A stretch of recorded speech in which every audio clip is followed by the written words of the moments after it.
Hi, this is Melody Wilson with the ReLife team at RE/MAX Elite, and today I'm going to talk to you about what happened in the summer. So we all know in Edmonton we didn't really get a summer at all, but I'm going to talk to you about what happened in the months of July and August for real estate.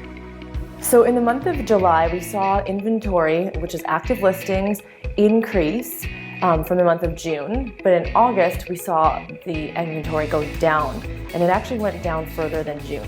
So the sales did the same thing as what the inventory did. So the sales went up in July, and again it went down in August.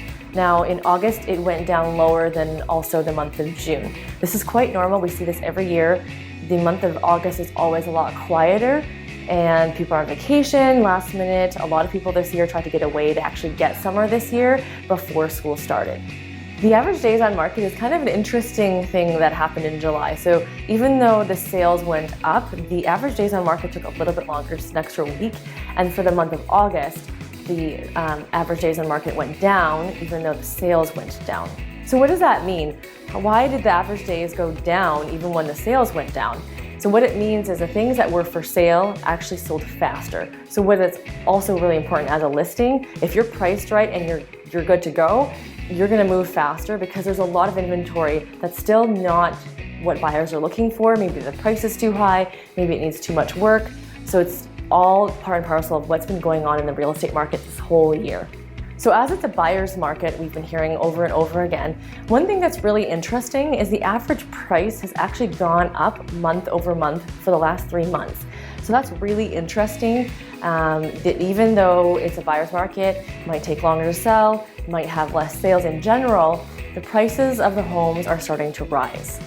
If you take a look at the single-family home sales, we've had just under 6,000 homes sell this year in Edmonton.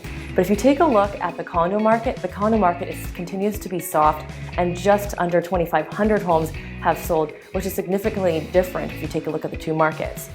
Now, if you take a look at the market in terms of the condos and how many active listings we had in August, we've actually had a very similar amount of active listings to what actually sold year to date. So it's interesting because since June, July, and August, all summer months, the active listings for condos has stayed pretty consistent, maybe 1 to 50 units different. So for condo sales, it's been very low month over month. So in June to July, the sales went up just like single family homes, and from July to August, it went right back down to similar what June sales have been for condo sales.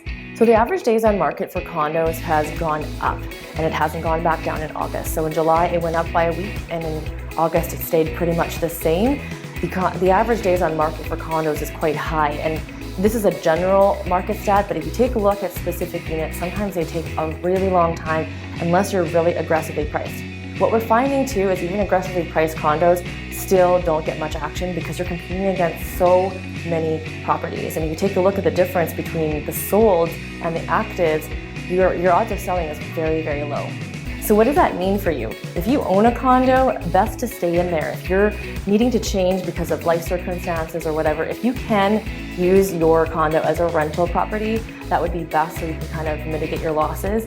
But if you really have to sell, the best thing to do, again, we're still in a declining market, the best thing to do is to cut your losses now versus waiting until December, because your market value price will be even lower at that stage. So if you're a seller, you can tell that it's still very much in favor of the buyers. We're gonna have to take more time, so we're gonna have to learn a bit more patience. I'm personally not very good at that, but honestly, not too much patience, because if you wait too long, your price just continues to drop. So there needs to be a balance of the patience and the aggressive move that we do, whether it's on pricing and marketing. If you're a buyer, there is so much opportunity for you right now, and you need to hire a professional to make sure that you can wade through everything. Because just because there's a lot on the market may not mean they're actually good deals, and it may not mean that sellers are even able to go to market value, because there's a lot of homes that are just sitting on the market. So if you've heard about the new government incentive, that just became effective in the last week. If you have any questions about it, let me know. There's definitely different kinds of qualifications to make sure that you can qualify for that program, but I do believe that that program should, in theory, increase the sales, and so we'll see in the next couple months to see if our sales are higher in the months of September and October than they usually are. Thanks so much for tuning in. We'll talk to you guys next month.